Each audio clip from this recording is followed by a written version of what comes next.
Hi everyone, welcome to a new video in time series forecasting series. Today we will talk about the random walk and how to create a baseline. In this video we will talk about the random walk, which is another component of the time series sequence, and that's the beauty of this topic. Time series forecasting has a sequence and a checklist.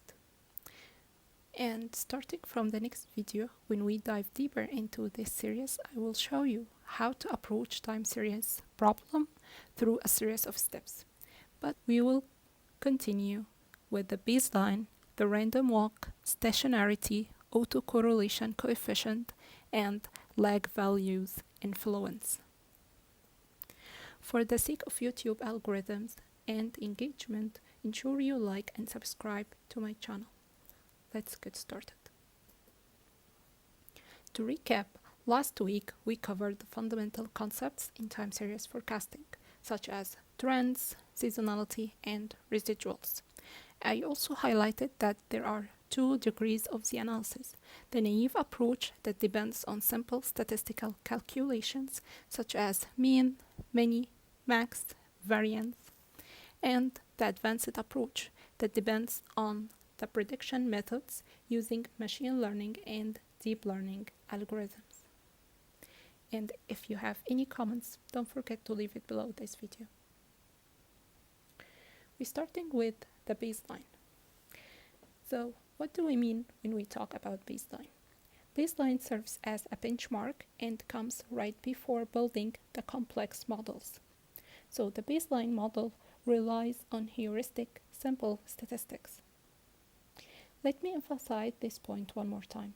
Baseline used to compare the results against complex models. Complex models can be machine learning or deep learning models. And there are few assumptions around baseline. It doesn't depend on fancy modeling or calculations. If the baseline acts poorly, it's a strong indicator that the quality of the data needs to be investigated.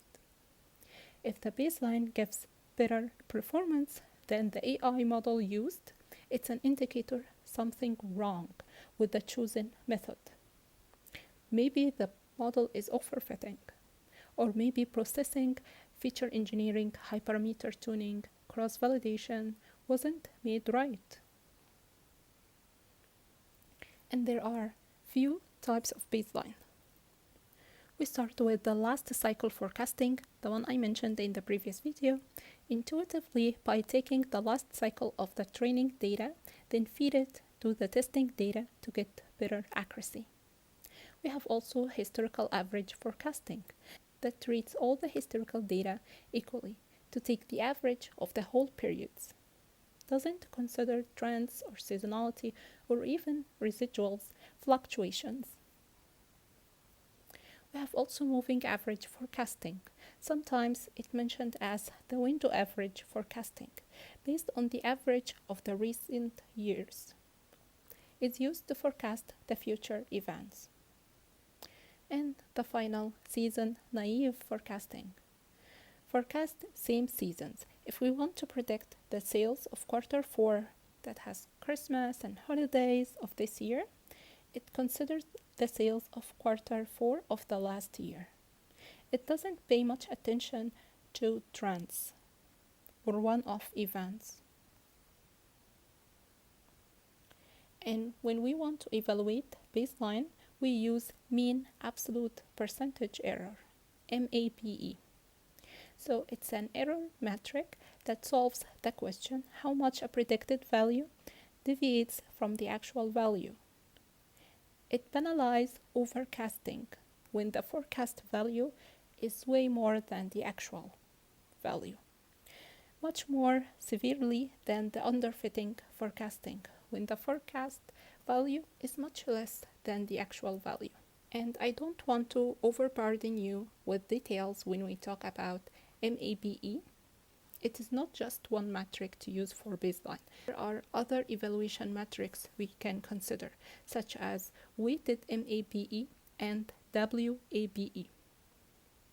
Additionally, when we talk about these metrics, you find some of them are symmetric and other are asymmetric. So what is the difference?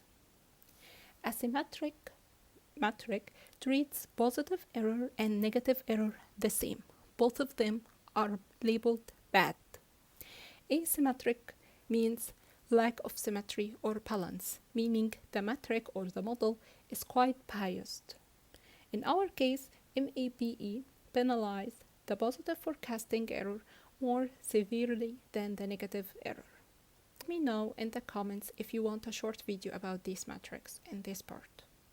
Moving on to the random walk. So it's a process in which there is an equal chance of going up or down by a random walk.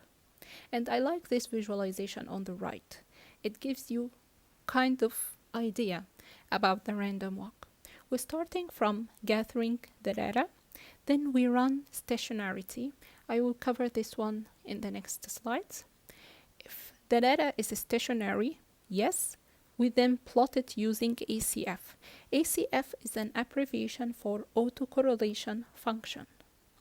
Then we use autocorrelation to check if the data is autocorrelated. If no, then it's marked as a random walk. Random walk use cases, it stands up in financial sector, stocking and ETF market, as well as economic data. Also, usually random walk accompany stationarity and autocorrelation. We will discuss this further in the next slides. Random walk has two assumptions: sudden shift in direction and has long periods of positive and negative trends. Moving on to stationarity. So, as a definition, it can be confirmed if its mean, variance, and autocorrelation don't change over time. The concept of stationarity is very important in modeling non-independent data. It allows us to use the law of large numbers and central limit theorem. These fundamental statistical principles assume that we are drawing from the same distribution over time. If the distribution changes, these tools break down. To make it more simple, let's discuss this part further. Why do we need the data to be stationary? We do that to measure the dependency of the data features. But still, what does it mean? So basically, when we create a baseline or a forecasting to accurately capture the underlying data patterns and we reliably forecast the future, intuitively, non-stationary data has variables that change over time. These variables might be correlated, and that's the problem. Then, what if the data is not stationary? In this case, we use simple techniques such as transformation technique that transforms the data by stabilizing the mean and variance. In this video, we will focus on the one type of transformation known as differencing.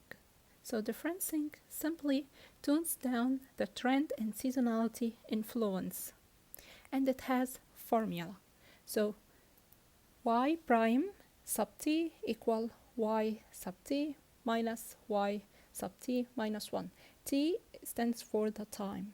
So the current time period minus the previous period. That's simply the differencing. Moving on to lag influence on time series forecasting. So simply it's the time difference between two observations in a sequence. I like the blog what is the lag in time series forecasting. Feel free to check this out. I will add the link down below. So assume we have month from 1 to 5 and we have this total sales in units. So lag 1 would compare the sales in month 2 with the sales in month 1. And lag 2 would compare the sales in month 3 with the sales in month 1. Lag computation is crucial for time series forecasting. Autocorrelation indicator Creating this additional variable column is useful for feature engineering and detecting data patterns.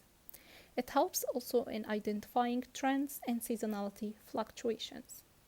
We have autocorrelation coefficient. So simply it reflects the correlation of a time series with its own past values. And autocorrelation and random walk, it might be confusing that they have unique connection. Let's illustrate this with an example. Let's imagine there are a very drunk man. He wanders aimlessly around the city, and his steps are random and unpredictable. We can intuitively assume that his current position is completely tied to his previous position. We can say that his current position in this specific place in the city is known, but his next steps in the next minute is still unknown. And that's exactly what we mean about the correlation and the random walk. So changes in the process are random, not the levels. And this symbol is called epsilon sub t. Past values feed forward to future levels over many periods, and still historical events count. Current levels are correlated with historical levels, especially the data from the recent years. And to measure the autocorrelation coefficients, we have three common methods. The ACF visualization, which stands for autocorrelation function, or box-Pierce test, or Young box test, which is the more accurate. Starting from next video, we will continue talking about autocorrelation tests and how to perform each test in Python. Stay tuned. Thanks for watching. If you find my content useful, like this video and subscribe for more content. Thank you, and I see you in the next video. Bye!